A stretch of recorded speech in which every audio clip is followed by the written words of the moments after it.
Algumas pessoas têm me enviado palavras que elas queiram ouvir uma história sobre aquela palavra. E a história de hoje é sobre a alegria. E desde o momento que eu vi esta palavrinha aqui, uma história veio na minha cabeça e ela não saía por nada nesse mundo. Então, por mais que não me agrade muito, eu vou contar ela sem questionar. Essa história eu li num livro e o livro se chama A Menina que Viu Deus. Eu sou Sandra Maurama, eu sou contadora de histórias e eu sou pesquisadora das narrativas como um meio de transformação e de cura das dores do passado. Então vamos à história da alegria. Existe no Oceano Pacífico uma ilha. E essa ilha é feita por duas montanhas. É como se alguém tivesse pegado dois grandes montes e colocado bem no meio do mar. A montanha mais alta se chama Tristeza e a montanha menorzinha se chama Alegria. Dizem que há muitos anos atrás a alegria era bem maior e bem mais alta do que a tristeza. Mas dizem também que por conta de um terremoto, parte da alegria despencou e afundou no mar. Ninguém sabe se isso é verdade ou não. A verdade mesmo é que ao pé dessas duas montanhas, bem aonde elas se encostam, moram uma menina chamada Aletheia e a sua avó. A Aletheia e a avó são como essas duas montanhas, duas pessoas que estão sempre juntas. Um dia a Aletheia chegou na avó e perguntou: vó, quem é que fez o mundo? Deus, minha neta. Todo ele? Sim, todo. Sozinho? Sim, sozinho. A Aletheia, gente, saiu da sala com aquela conversa na cabeça. Ela não estava muito convencida dessa história, não. Ficou ali pensando a respeito, mas para pensar melhor, ela decidiu dar uma volta pela ilha. E enquanto caminhava, pensava sozinha, pensava em voz alta e começou até a dividir seus pensamentos ali com as coisas que apareciam no meio do caminho. As folhas, as árvores, sapos. Deus tinha criado o mundo sozinho. A Aletheia voltou para casa, olhou para a avó e disse: a senhora está mentindo. Deus não criou o mundo. Por que você acha que não? Porque, vó, Deus não existe. Não? Não, vó. E como você sabe se Deus existe ou não? Porque eu não vejo ele em lugar nenhum. Eu andei por toda a ilha, olhei por todos os cantos e não vi Deus em lugar nenhum. Nenhuma pistazinha, nada, vó. Então a avó pensou um pouco e perguntou para a Aletheia assim: se você ver, você vai acreditar? Sim, claro, né, vó? Então, minha neta, amanhã eu vou te levar para ver Deus. Ao ouvir essas palavras, o rosto de Aletheia se iluminou. Verdade, vó? Sim, amanhã bem cedo. Promete? Prometo. Gente, a Aletheia quase não dormiu essa noite pensando em como seria Deus, sua pele, seu rosto, seu cabelo. Pensou que talvez ele nem fosse gente, fosse bicho, mas achou meio esquisito. Provavelmente Deus era um homem grisalho de barbas longas, com vários braços e mãos e vários dedos para conseguir fazer tudo o que existe no mundo. Deus provavelmente tinha asas e voava, sabia voar. Deus tinha olhos nas nucas ou nas palmas das mãos, claro, para conseguir ver tudo o que está acontecendo. A Aletheia queria saber como era a voz de Deus, porque ela desejava fazer muitas perguntas para ele. Imaginou mundos e fundos até cair no sono.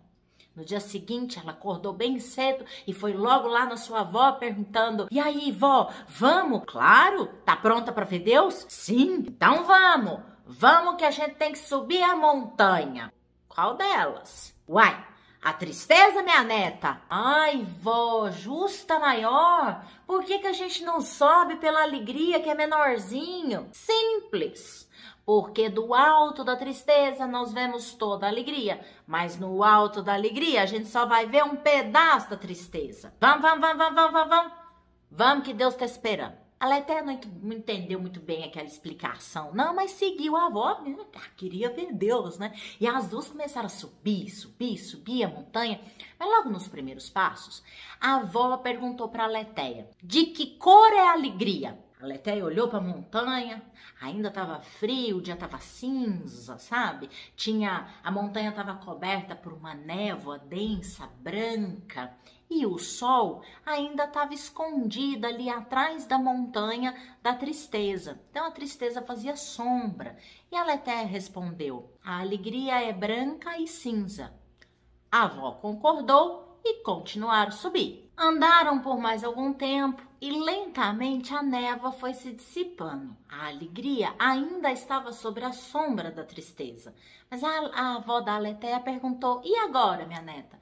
De que cor que é a montanha? A menina olhou para a montanha, a alegria, e viu que ela estava um pouco azulada. É azul. A avó concordou e continuou subindo. Andaram muito, até que o sol saiu de trás da tristeza e iluminou mais ainda a alegria. E mais uma vez a avó parou e perguntou, de que cor é a alegria? A montanha, coberta de floresta, agora ela estava completamente verde. É verde, vovó. A montanha é verde. A avó concordou e continuou subindo. O dia já estava esquentando. Então as duas acharam melhor parar para comer alguma coisinha ali no meio do caminho. E enquanto comia, a Letéia perguntou para a avó o que Deus estava fazendo lá no topo da montanha. E a avó respondeu, o mesmo que ele faz em todos os lugares. Vó, mas se ele faz a mesma coisa em todos os lugares, por que é que nós temos que escalar a tristeza? E a avó respondeu, para você enxergar melhor. A Letéia pensou e disse, vovó, por que é que você fica me perguntando a cor da alegria? Para você acostumar os seus olhos. A Letéia finalmente parou de fazer aquelas perguntas, comeu o seu lanche e pensou que talvez Deus fosse colorido. E a avó, depois de um tempo, perguntou novamente de que cor que era a alegria. Agora, o sol estava bem a pino e as cores eram muito evidentes. Continua verde. Quantos tons de verde você consegue ver? A Letéia parou, prestou atenção e viu que ali existiam muitos tons de verdes cobrindo a alegria. Verde claro, quase branco, verde amarelado, verde alaranjado, verde azulado, verde avermelhado, verde verde, verde escuro, verde preto, verde musgo, verde amarronzado. Era tanto verde que seu cérebro começou a se confundir. A menina nunca havia percebido como as cores mudavam e como elas eram diferentes ao longo do dia. E a avó e a neta só foram chegar lá no topo da montanha no final da tarde. E lá em cima a avó perguntou qual era a cor da alegria. O sol já estava quase se pondo e a Letéia viu que a montanha estava avermelhada. A avó concordou. Então a Letéia olhou para um lado, olhou para o outro, viu que as duas estavam sozinhas. Onde é que está Deus, vovó? E a avó disse, antes de eu te mostrar onde ele está, você tem que me responder mais uma outra coisa. O quê? Qual é a verdadeira cor da alegria? Não sei. Depende da hora do dia. E qual é a cor do dia? A Letéia não sabia a resposta, porque o dia não tinha cor, mas também tinha todas as cores. Então a avó disse, Deus é como a cor do dia. Nós não enxergamos, mas por causa dela, vemos tudo ao nosso redor, porque ela está em todos os lugares mostrando tudo. E a Letéia entendeu. Deus era luz. Não a luz do sol, mas a luz da alma, a luz do coração. E logo depois veio a noite. E enquanto ela olhava para o céu estrelado, a Letéia enxergou Deus em cada uma das estrelas. Sua avó cumprira a promessa. E a menina agora acreditava que o mundo era feito por Deus. Na manhã seguinte, desceram a tristeza e puderam ver toda a alegria.